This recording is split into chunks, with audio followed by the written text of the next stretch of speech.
রক্তের শেষ বিন্দু পর্যন্ত লড়াই। ইংল্যান্ডকে চমকে দিতে শেষ মুহূর্তে একাদশে বড় পরিবর্তনের ভাবনাই Scaloni.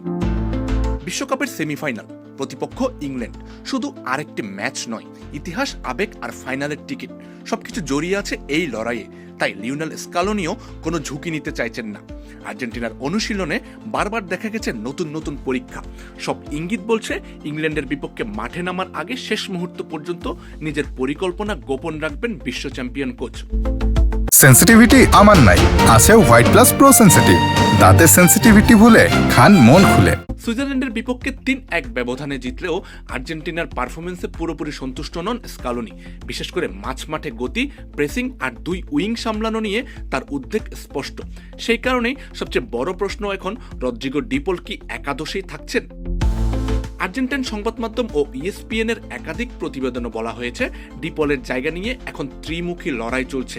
Giuliano Simeone, Nicolas Gonzalez, এমনকি পালাসিওসকেও বিবেচনায় রাখছেন স্কালোনি। এবারের বিশ্বকাপে ডি পল নিজের সেরা ছন্দে নেই। অন্যদিকে সিমিওনের গতি এবং গঞ্জালেসের পরিশ্রম ইংল্যান্ডের শক্তিশালী 2 প্রান্ত সামলাতে বাড়তি অস্ত্র হতে পারে। শুধু একজন খেলোয়াড় বদল নয়, পুরো ছকই বদলে যেতে পারে। স্কালোনি অনুশীলনে 4-4-2, 4-3-3 এর পাশাপাশি 5-3-2 ফরমেশনও পরীক্ষা করেছেন। সেই পরিকল্পনায় নিকোলাস ওটামেন্ডিকে ক্রিস্টিয়ান রোমেরো ও লিসান্দ্রো মার্টিনেজের সঙ্গে 3 সেন্টার ব্যাকের লাইনে দেখা গেছে। 2 উইং ব্যাকে নাহুয়েল মলিনা বা জুলিয়ানো সিমিওনে এবং বাং পাশে ট্যাগলাফিকো কিংবা নিকোলাস গঞ্জালেস, এমন সম্ভাবনাও জোরালো। রাইট ব্যাকেও নিশ্চিত নন নাহুয়েল মলিনা।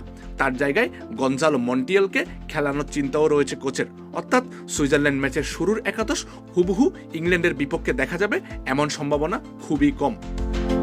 তবে স্কালোনির সবচেয়ে বড় শক্তি সবসময় ছিল প্রতিপক্ষ অনুযায়ী সিদ্ধান্ত নেওয়া। 2022 বিশ্বকাপে নেদারল্যান্ডসের বিপক্ষেও তিনি হঠাৎ করে 3 সেন্টার ব্যাকের কৌশল নিয়েছিলেন। এবারও ইংল্যান্ডের আক্রমণবাক্যে থামাতে তেমনই কোনো চমক দেখা যেতে পারে। ম্যাচের আগে স্কালোনির বার্তাও স্পষ্ট, তিনি এই লড়াইকে যুদ্ধ নয়, ফুটবল হিসেবেই দেখতে চান। তবে জয়ের ইচ্ছায় কোনো ঘাটতি রাখবেন না বলেও জানিয়ে দিয়েছেন।